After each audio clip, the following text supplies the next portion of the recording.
Welcome, ladies and gentlemen. It's Friday. Today is Friday. Yeah, those are munda chintu. Akasente konanka fanana. Naye ekyo si ekikulu. Onakola ekisinzo tuleeta ye Ronald Mayinja. Mayinja yabbye essimu. Tuba tuli awo yesterday evening sawa nga 2 ez'ekiro nga the Observer sends out a tweet. N'omukyala Yudaya naye yapostinze ku Facebook page ye n'agamba nti Mayinja yabbye essimu era n'omusango ne baguteeka wa ku police. Ne tugamba kani Mayinja steal a phone ku level ya Mayinja. Of course ne batandika okubala katandika enjaga okubala yanywa enjaga okubala yakola bati edewe bingi nnyo naye so I reached out to Yudaya on Facebook. Nangamba tugenda kubeera ku police sawa 3. So zigenzo wera sawa 4 nabaddewo ku police. Unfortunately bombinga tebanatuuka. Nenjogerako n'omukyala nanga nti ansose mu ddwaliro. Omukyala ali lubuto by the way. Nsose mu ddwaliro then nkoleki nzije. Era bwe natuuseewo ku police nengezaako okwogera ne OC nanga nti ffe tetukyabyoogerako olina kwogera na mwogezi waki wa PR or police. Anyway omukyala n'atuuka nga njagalagezaako kumuteekako kumuggyako interview exactly what happened but she was not comfortable. Then nanyinyonnyolamu ne mbaka amasimu ge nakubyawo nga kiki kyentunuulidde nambuuziza temusobola kumala kintu kino like amicably kiki kyoyagala you know like oluusi I don't like those ebintu sibyagala lwaki bimala obudde bungi oluusi ng'amanyi abantu oluusi waliwo ekintu kyotunulira ng'osobola okyewala not siri ku musango guno waliwo ekintu kyotunulira ng'osobola okyewala. Nze mbadde mu misango neegoba n'abantu naye ekintu baloya kye basinga okuŋŋamba emirundi abantu beneegoba nabo nti tubamalire obudde, let us waste their time.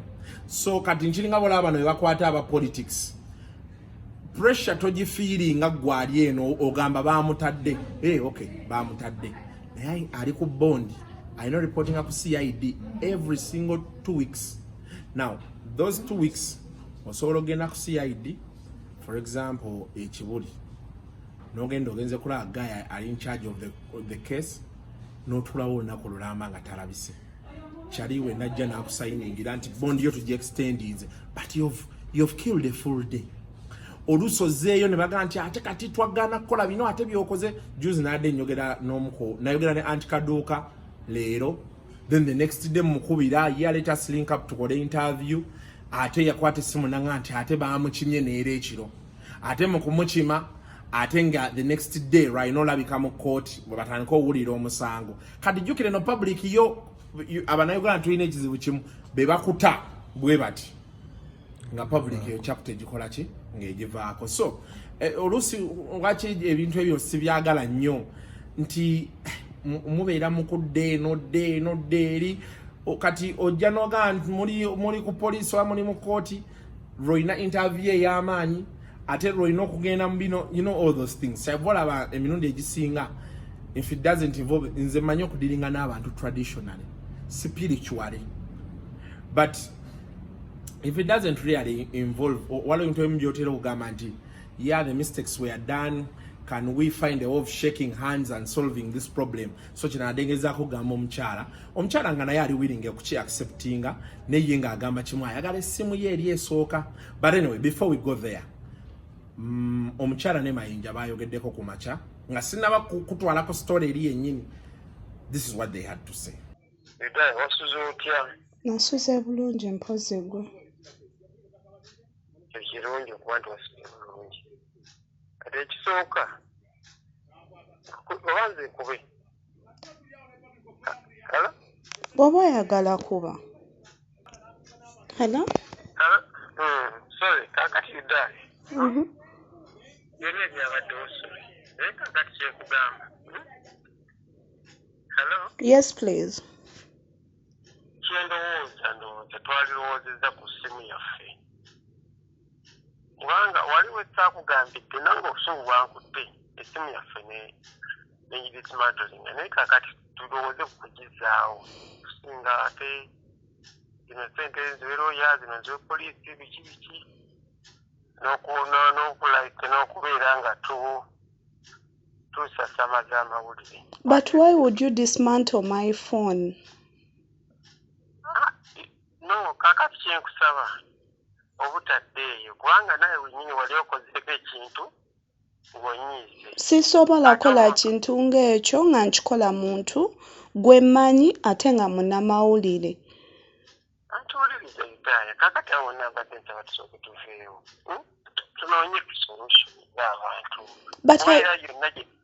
Yonna gye tuli tunoonya solution. Si gye tunoonya? Mwami Mayinja, bossi wange yakuwadde solution gyo si kyo.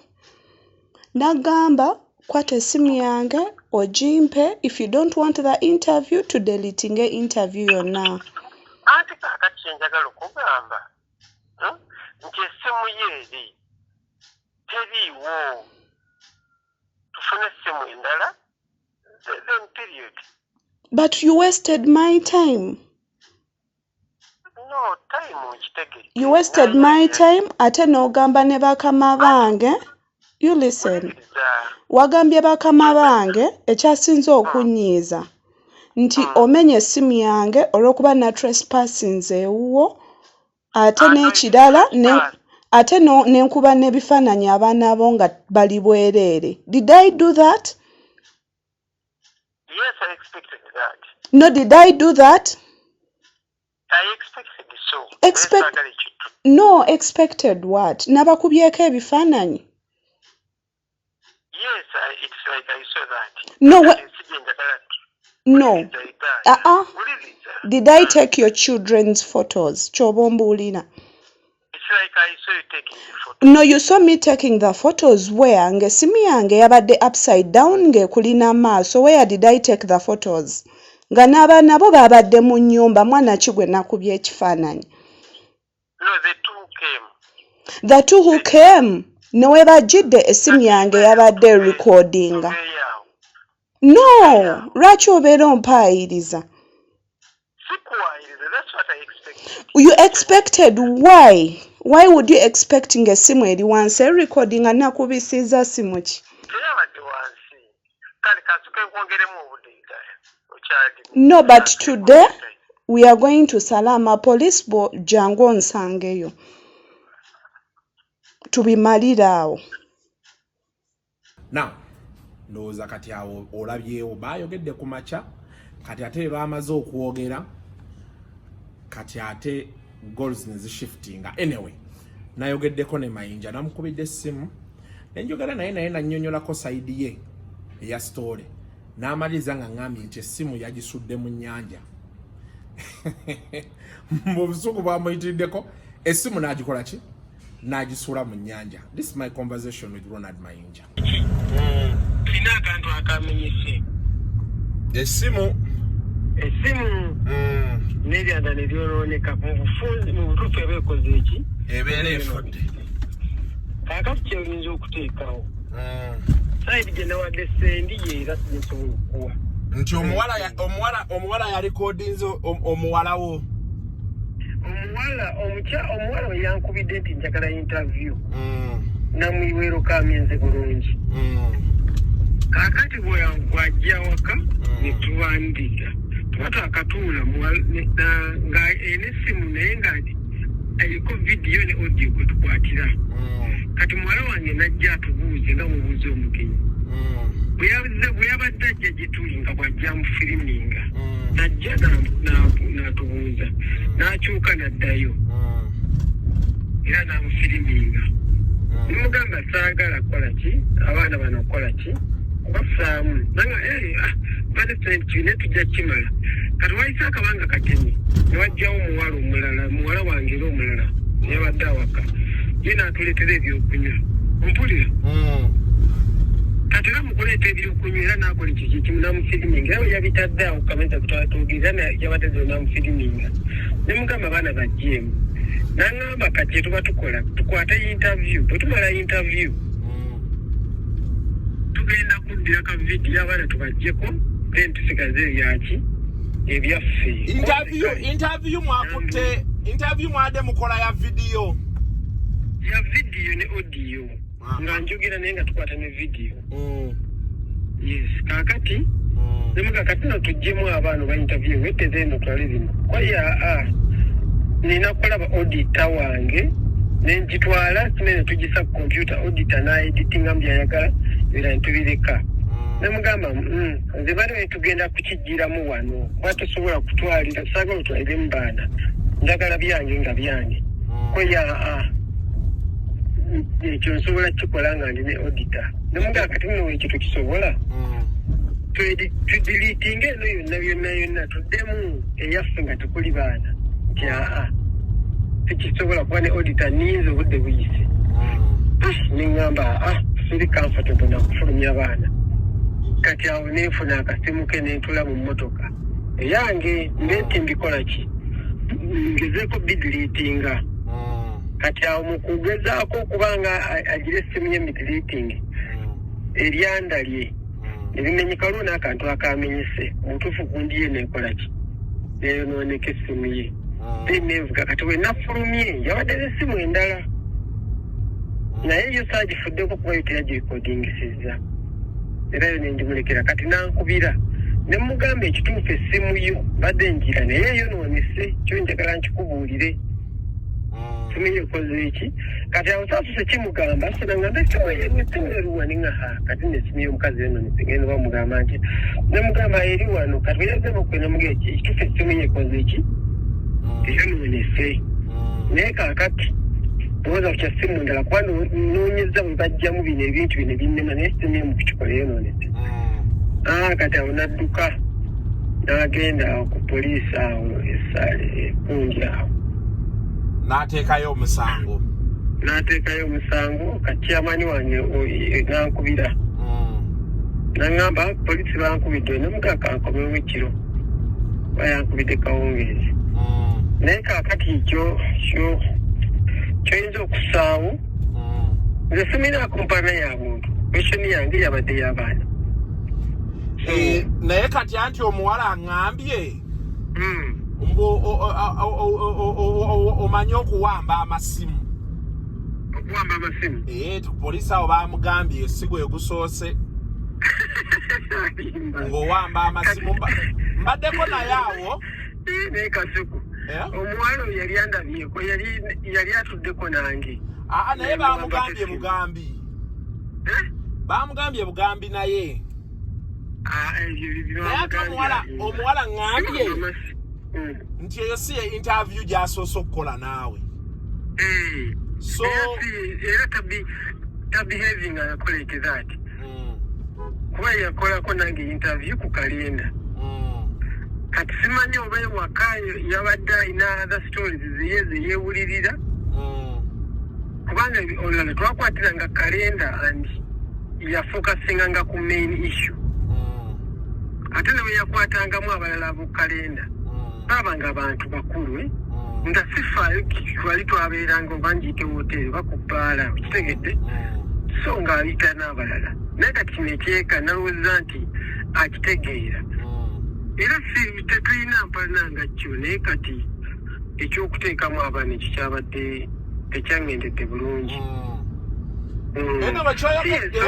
kyoyogedde omukyala naye kyaŋŋambye eky'abaana naye yaŋŋambye oba anyway sijjukira bulungi kyaŋŋambye oba yabadde akkiriza obbijjamu oba yabadde akoze eki anyway kati gwe mbadde nsaba kubanga ezezaako okukubira nga ndi nabaawo nga kyenjagala ekigwe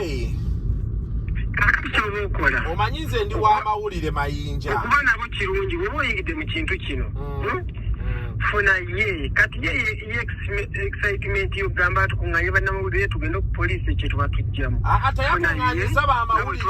teyakuŋŋanyiza bamawulire era nze nzekka nze mbaddewo ow'amawulire kubanga ekibadde kintutte mbadde njagala interview okitegeera naye ate be mmaliriza nekirowoozaako nti because nze mayinja mbadde nammwe mbamanyi mukola ebintu nga temulowoozezza ate ne mumala ne bibackfiringa obitegeera kati nga ngezaako mugamba ne sendi mukubidde sendi nambuulira kyoyogedde nti wamunyonyodde booti ne babbosi baba observer bwe wabagambye. Yes. So kati ekikulu kya byonna, can you reach out to the woman? Kuba ne kumacha angambye ne kumacha mwogedde. Ne kumacha mukubidde mugambye ekintu kikimu. Esimu ye gyenzukira abadde yatte kino. Ne mugamba kakati ekituufu essimu yayonoonese. Kyo kyekituufu nga bwe nagambye kuva jjo. Ne mmanyi weetaaga essimu nga ffena bwe twetaaga essimu. Wali tudde n'ongamba essimu yange eri bweti n'ofuna essimu yo naye tongambye kuba eri kituufu yayikoze eki yayonoonese. Anti kati omuwala agamba essimu wadde yayonoonese ajagala. Anti kati obuzibu bwe buvudde kati kasuku kankuwulira ekintu ekituufu tetusobola kufuna ssimu eri olw'ensonga ekiremya. Essimu nze nagisuddemu wano mu nnyanja. Nze wane waffe wensula obusukkawo tubeera ku nnyanja era mu busukka sayonese nenkikwata nenkikakikuba nti mu nnyanja I can't go deep there. Ne layini yaakwo kasuku naye kasuku wali wenyizeeko ekiri kyakikutamyeko nanze kasita kyononese kati mukugire nenga nemuwalo kacya nenkikanyugayo kati awo nemukubira nankubira bwe yankubidde nemubuulira amazima ate kati naali badde njagazaaki nze ngenda kukwata masimu ge nti wa njagala simu ze nze nekubuulira amazima. Kati naawe wavudde obuzibu kubanga omukyala ye agamba nti essimu ye ajagala oba nfu oba sinfu ndowooza erimu information we then kati awo musobola okwogera ku compensation nolaba ndowooza b'omuddiza eri empya. ekyo kisobola okwogerako naye nga yessimu wagisuddeyo yategeddeko ku makya ne mugamba ate kyosaba kyekyabadde ekyangu ennyo singa mbadde n'essimu yo naye nagikase mukavubuŋŋana awo nagikase.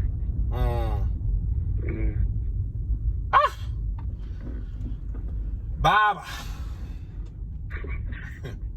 nenaku zino mwana wane mulungu ku nnyanja nembeera wano mulungu mu nnyanja bwekuki era bwe nagikamize. naye ennaku zino mayinja nga wasiba nnyolo siballo ekisooka abantu bagera ne bajja ng'olwedde oli akuvumye wena omutima baguvumye bakukyayi bakwetamisiza. Ekyokubiri omuntu bwakiyingizaamu abaana ne kufiya gye tulina kati otya nnyo okitegera bulungi otya nnyo si kusiba mutima naye ate kujja n'ogamba mu kaseera kano abantu omuntu agakantegula abaana kandi kino omuntu ogera okulaba kitaddemu abaana omutya era kyekyamutiza neŋŋamba ate wanayiseewo okwekengera kwe kungi okwekengera kungi.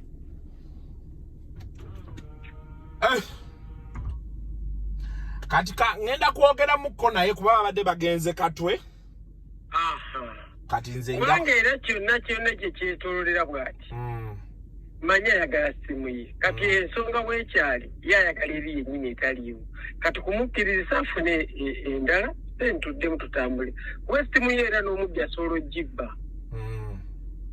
ekyo kyo n'omubbi asobola okukola kyo gibba bazitubbako layini zo ne zibuliramu biki noddamu n'ofuna essimu endala life n'etambula. Kale kanjogere n'omukyala naye mayinja abamawulire mutemubayisa bee mutyo mbayise bulungiko. Kasuku tubaddewo ffenna n'otuula ku TV oba kiki nali kusanze kuba ne kugamba ekintu kino naye Kasuku waliwo tulina abaana waliwo akantu ekatuuka n'ogamba bane kano kagenzi kano kanuma kano kandistroyinga omwana ayinza okwesanga ku mitimbagano n'akula nga yeekyawa nga buli wamuvuma bibye buli omu n'agamba dadi awo kino kiki kyentuuseeko neffe byaffe bwe twevuma wayimbi oluyimba lubi ate wavudde mu kibiina ebyo byaffe nga tukuze twesaliddewo kale ngenda kuba nkuddira kale sebo. Now I also had a conversation with Omchalori, but it was a private conversation, so I don't know if I should play it or I shouldn't. But from what she said she wants her phone. Eri kuberika ebifaananyi bye erikewo waka w'abantu bangi mayinja jagandi yasudde mu nnyanja. Then they can talk about how to replace this one. But she told me they are going to court. She's determined they go to court. Mzekinadde nsinga okwagala nadde njagala interview. Of course kiri ekyokugezaako basset olingana kijjamu nakyo eventually, but let us hope and pray. Kisobola otuukawo ntera nnyo kigamba abayimbi kati noozolaba abantu ffe kati bino twabibeeramu nnyo ne bano abayimbi bamwe bamuyita Abani Bakamiri babebekulu baani. They were so famous at the time. They could spark so fast. Ebintu ebimu nga tebasooka birowoozaako n'ebisigadde, and this is how they ended up in trouble. So Mayinja was angry. So many things were not going his way, and you know. But that's it. We can always be in touch. Tujja kwongera okugoberera tulabe omusango no begunaagugenze. To the so many people out there, we ask you also obusungu bwoba obukozesa when you're angry. So kolowooze ku kintu kyogenda okukola because now you end up into a scandal like this one at a time when you've crossed from Nope, at a time when there is intrigue in the party now you're supporting. It doesn't really look so good on you, but we hope and pray chigwa bulungi. Apart from that, banange munzikirize nange ngende nyumiro weekend. Bye bye.